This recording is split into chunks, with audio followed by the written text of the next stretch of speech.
Hello everyone.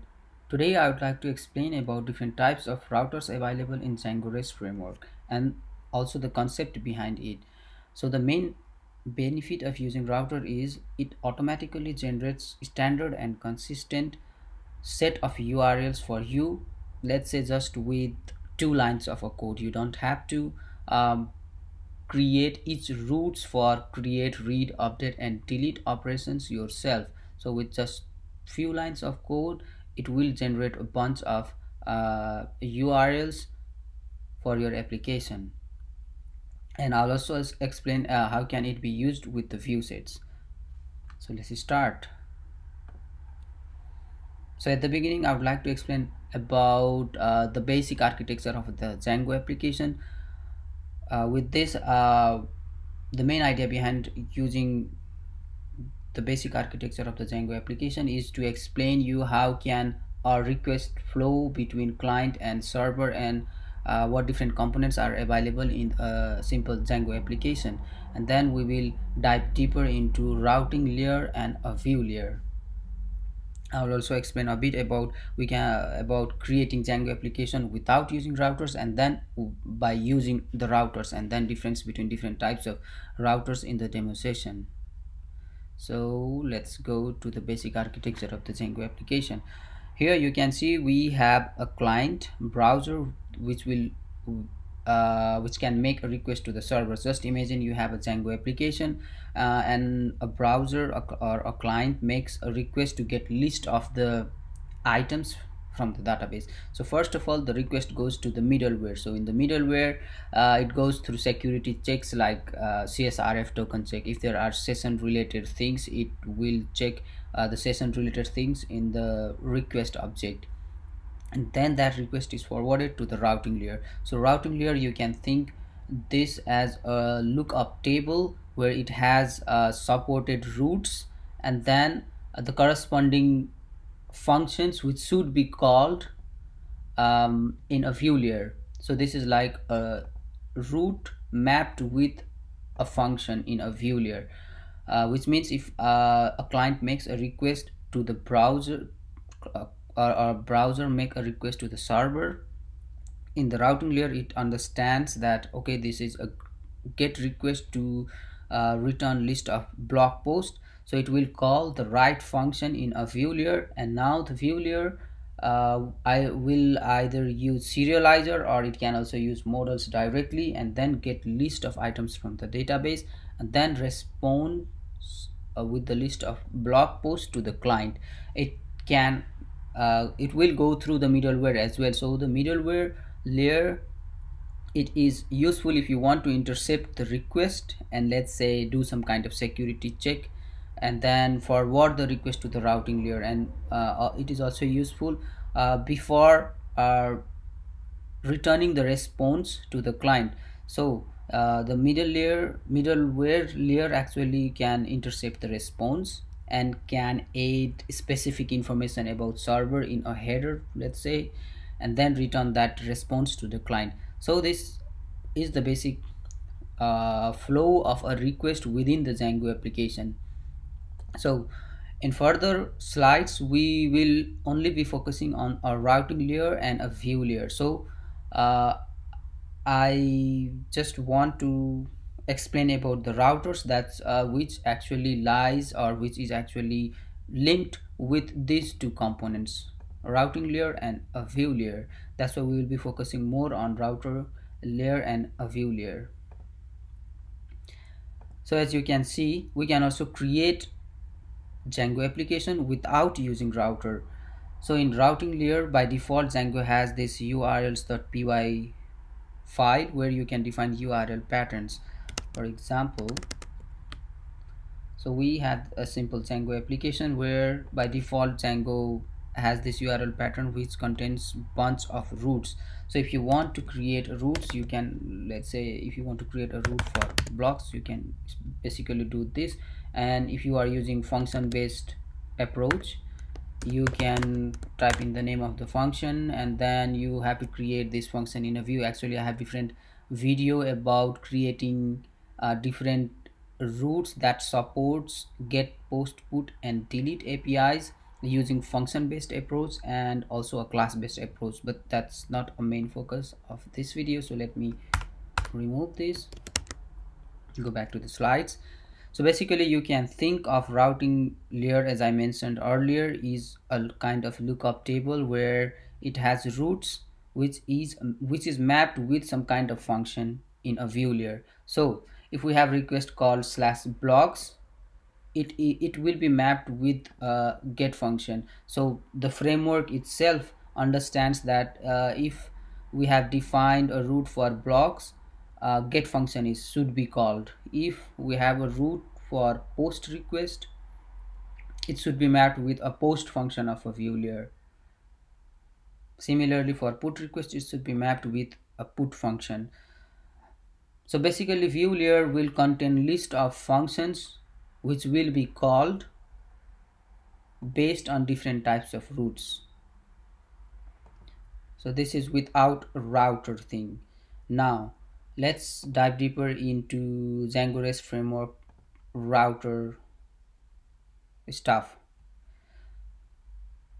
So in REST framework, Django REST framework provides you different types of router called simple router, default router, custom router, and nested router, which are basically like each router will generate set of routes for basically for CRUD operations: create, update, delete, and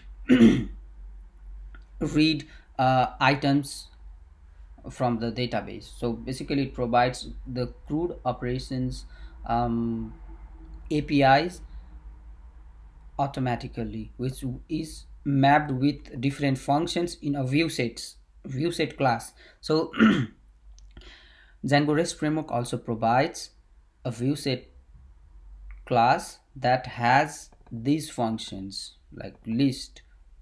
If we want to get list of blocks, this function is called, which will retrieve data from the database, return it to the client. Similarly, it has create function as well.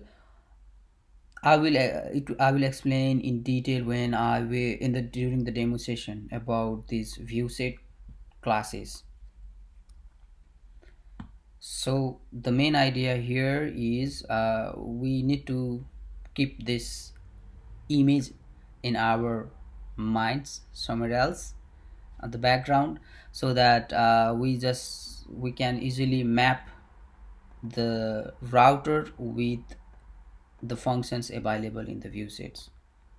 That's all. It is called view set because it contains set of views. So in terms of Django world, this list, create, retrieve, update, these are called actions, and it is called view sets because it contains set of views. These each functions are actually views. Each function is mapped with one API. So these functions can also be called as a view. If we create, we can form different view classes from these functions, but in case of view sets, everything is wrapped into one class. That's why it's called view sets, because it contains set of views or set of view functions. So let's start with the demo. First of all, we will go through the simple router. So just to save a bit of time, I have created a bare bone Django application called DJ routers, where we have settings.py, and then I have created a simple blogs application. So in this blog app actually, we have models.py, and I have created two simple attributes, title and blog post, and I have registered that in the admin.py file just to be able to see the blogs from the Django admin panel. Similarly, I have created a simple blog serializer responsible to serialize the instance of a blog model. So it will serialize all the fields of the blog model. And now let's start the server. Currently So in the settings.py I have added blog model, and let's see if the server is running. I think it's not running. Python 3 manage run server. Now we can refresh the page, and here you can see the blog model is there, and I have also created some test blog posts so that we can test the APIs as we move on. So let's go to the urls.py. So this is simple uh, root only for the admin panel. I haven't included anything related to router yet. For that, let's go to the documentation of the simple router. So simple router, we can create simple router using simple router class. So from REST framework, let's import import routers.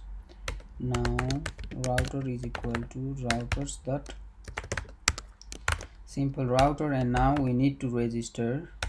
So we are in routing layer. We are trying to create routes for blocks. So what we can do is router is equal to router dot register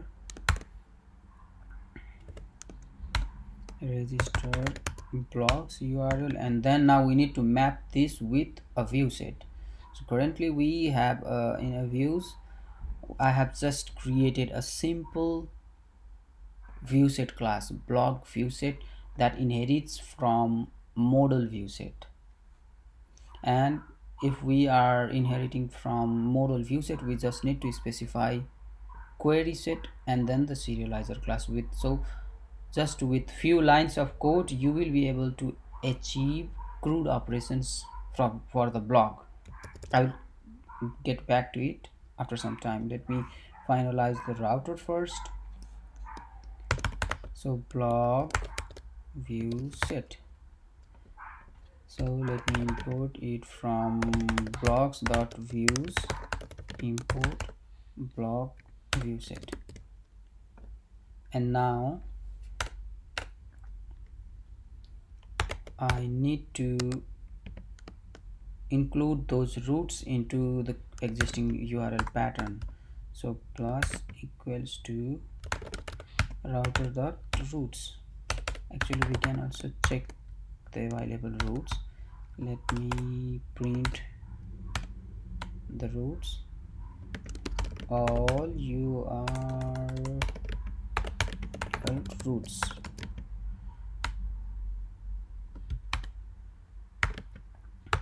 URL patterns. Okay, I hope we don't have any problem. Oh, we have problem with the server system check fail issues. Something is wrong. Router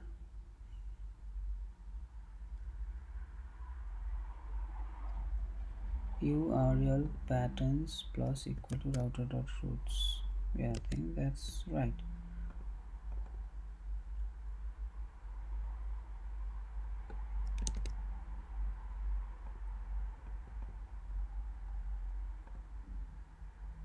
Let me check the syntax if I am doing it correctly.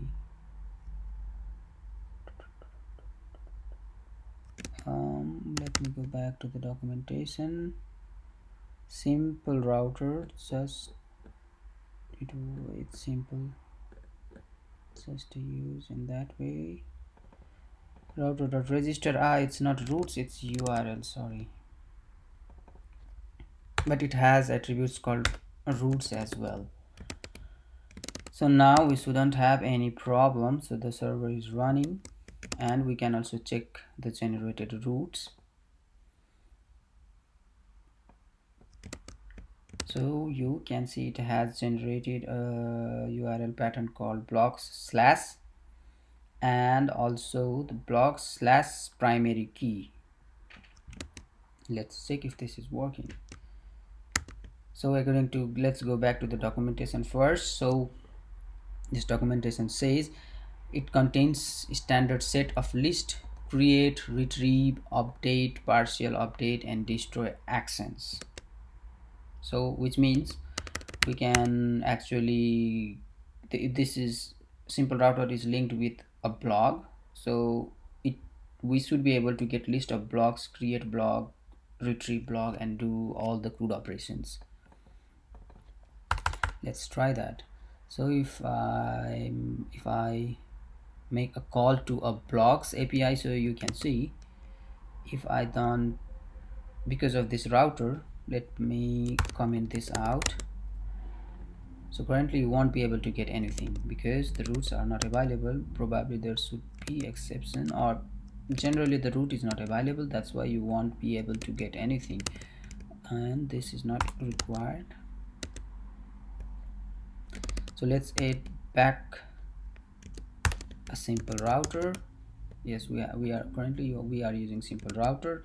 Now we should be able to get list of blocks. We should also be able to get list of our one block item. Cool. And now we should also be able to create a new post. Let's call it sixth. Yes, ixth sixth, and remove the updated one. Yes, that's true. Create it. Method post is not allowed. Okay, because shouldn't have 3 in the URL. Make a post request. Cool. Now we can verify that from the Django admin panel. Django admin panel. Yeah, so we have created a new post. Similarly, we can also update the post using put request put, and now we need to specify the post that we want to update. Let's say 6. Send a request. Oh, we have an error.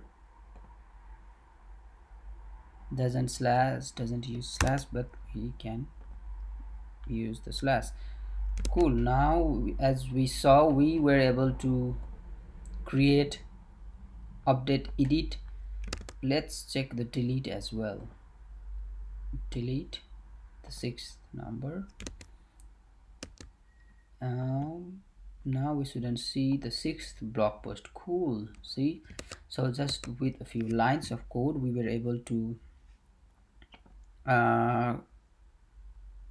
use CRUD operations on the blog posts.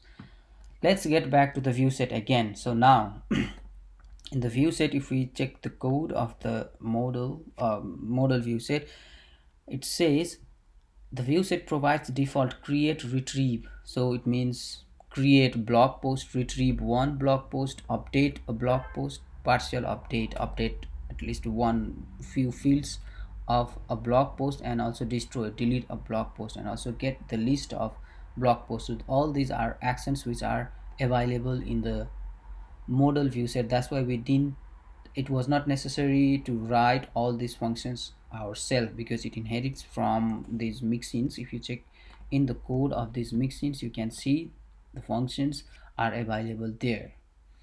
So the main benefit of using model view set is it already has predefined set of functions for CRUD operations. You just need to link those functions with a model and also the serializer.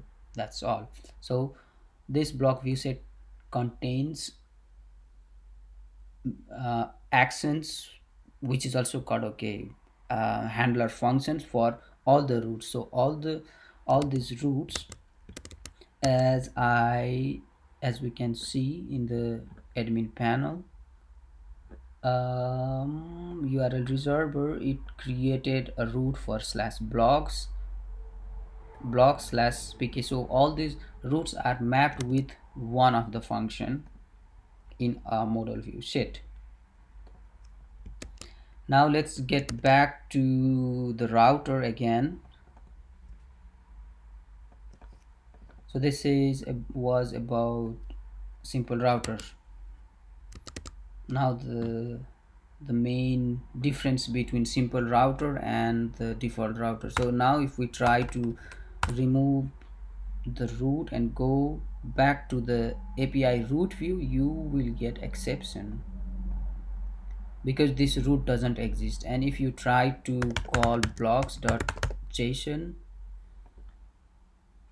it will throw exception. It's let me make it get request and try to access this root with blocks.json. And if we try to remove all the root names and go back to the root API view, it throws an exception. So to solve this problem, we have a default route UFA ULT default router.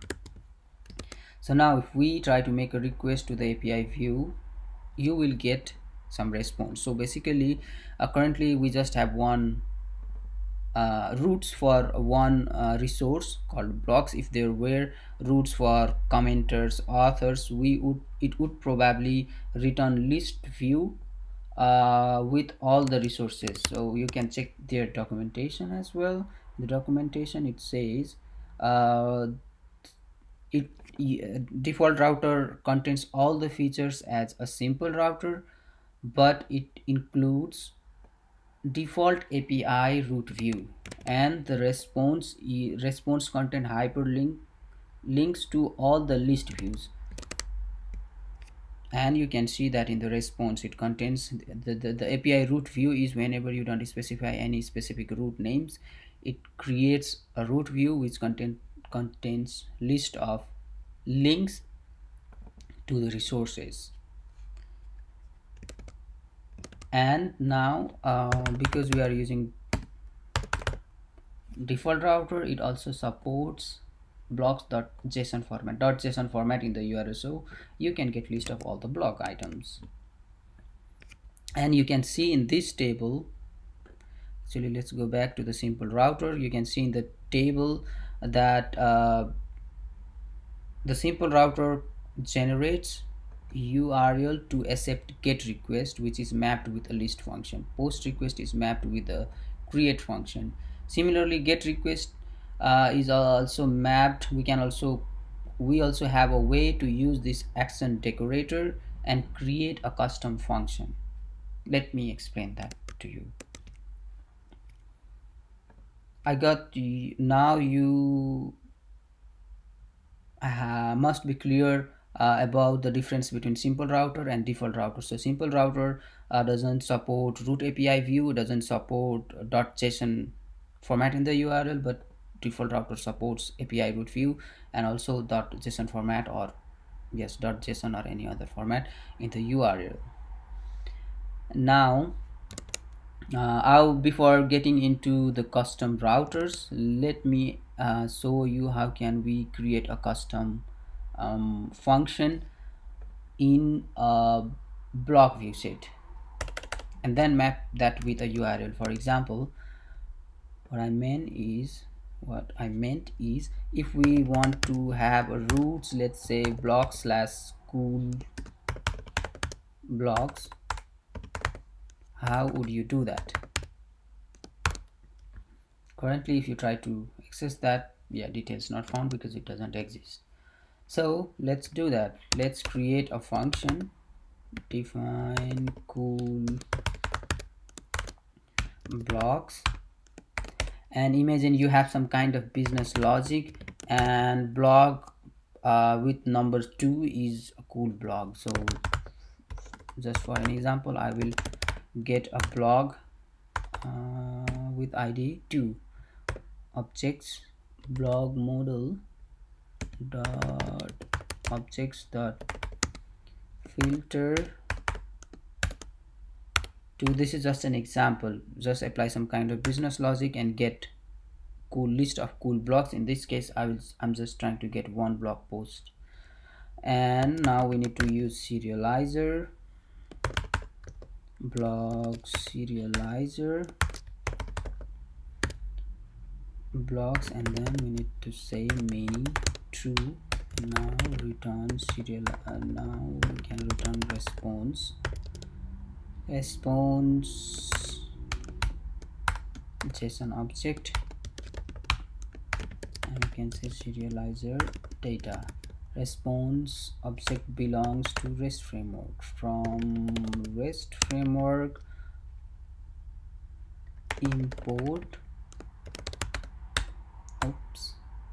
from REST framework dot response import response. So even now, just specifying that function will not help. Let me delete this.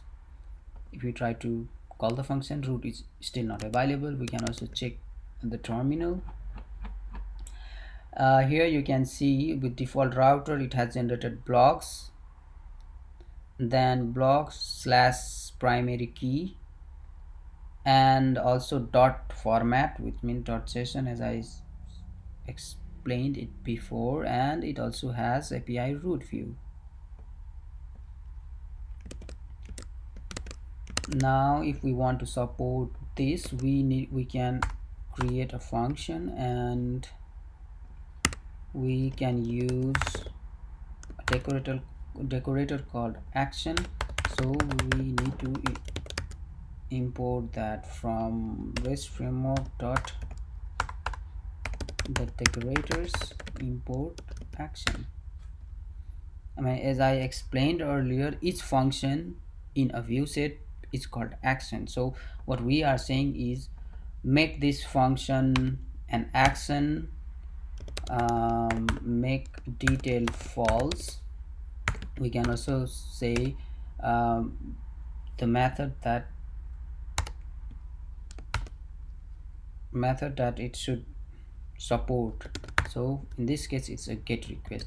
So what I'm saying is I have created a function and I have used this action decorator, and I said, okay, do not make this a detail function. If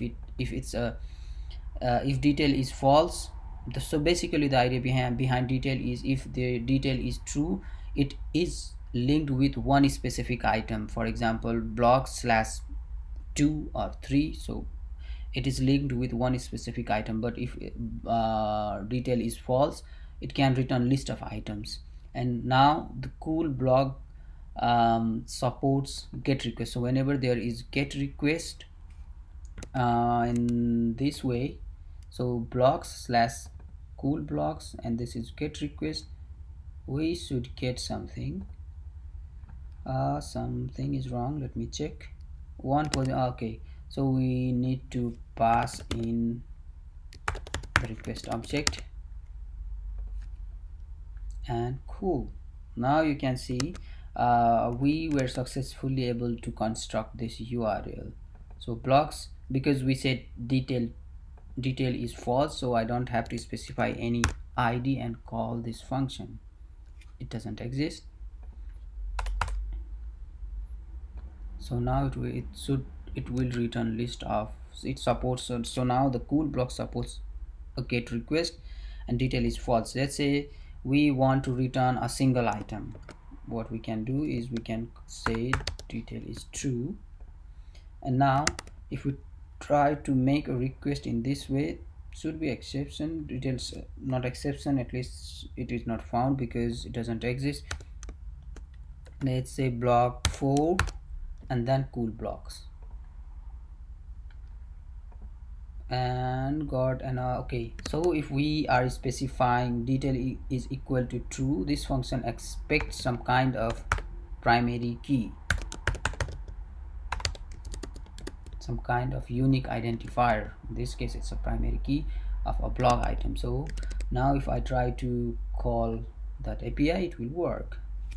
Cool. See, now we have created, because detail is true, we have to specify the ID, because detail true means obviously it's a detail thing which is linked with one specific item. So this is how we can use decorator. We can also use different permission classes in this decorator, but the main idea is we can create custom function and then use decorator to support different kind of HTTP requests. Now let's get back to the slides. So we have I have explained about default router. Now custom router. So let's go to the documentation of the custom router. Let's go there. So the custom routers are basically a type of simple router or default router. Let's say you have a requirement where you want to create a custom type of router, and we can inherit it either from simple router or default router. And let's say you don't want your users to support all the URL routes. Right now by default it supports all the CRUD operation: create, update, list, delete, retrieve, everything. And you just want your users to support only these three types of routes. In that case you can create custom type of router, and here you can see we can use this root object. So in our case, if we connect this with a blog, so this root, because of this we will be able to get list of blog items because it is mapped with list function. Similarly we will be able to get root, one blog item because this is mapped with one item. And also we this dynamic root we will be able to get let's say blog slash 3 slash cool blogs, so whatever I explained before. So we can have that kind of URL pattern. uh, we using custom router and using dynamic root, so it's like blogs slash 3 slash cool blogs. So now if we try to use this router, it will only support three different types of routes, not all of them. So it's useful if you really want to block or add more features to the router. In that case custom router is useful. So basically it's the same thing, but using user view set. So if you have a user, you can have a route like user slash detail is true, some id, 3 id, and then group name, so it will return list of groups for that particular user. So that's when custom router is useful. Now let's go to the nested router. So nested router, in the nested router it uses actually a third party package for nested router. Basically this is a simple form of nested router because we have label 1 router and then there is label 2 routes. Yeah, label 1 route and label 2 route. Let's go to the documentation and let's take an example of these clients. So let's say you have a requirement where you want to maintain label 1 root with one view set and label 2 root with another view set class, and label 3 root with a third view set class. So here we can use multiple view set classes for each label of the roots and create multiple view set classes and link everything with a one URL. So if you have a requirement where you have nested URLs and you don't have to wrap all the URLs, all the accents or all the functions into one view set class, you can have multiple view set classes. For example, client view set. For mail drops you can have mail drop view set. For recipient you can have recipient view set. So in terms of maintainability you can create multiple view set classes and then combine everything using nested view set. So basically you just create you can just create default router or simple router and then register the client first. In the second step you can use nested simple router and then specify connect that with mail drop view set. Third step you can connect that with the third label root recipient view set. So this is quite useful when you really have nested URLs and you want to manage those URLs with a separate view set classes. So that's all about nested router. Actually I have explained everything, or I have written down the difference between these types of URLs and difference between them in this slide. So basically simple router does supports CRUD operations. It doesn't support API root view. It doesn't support .json format in the URL, but default router do support default API root view and also the blogs .json format in the URL. And custom router is useful when you want to add or remove uh, routes routing support in the URL. A nested router is useful to create multi-level routes in your application. I think that's all. I hope this was useful, and if it was useful, please like and subscribe to my channel. Thank you.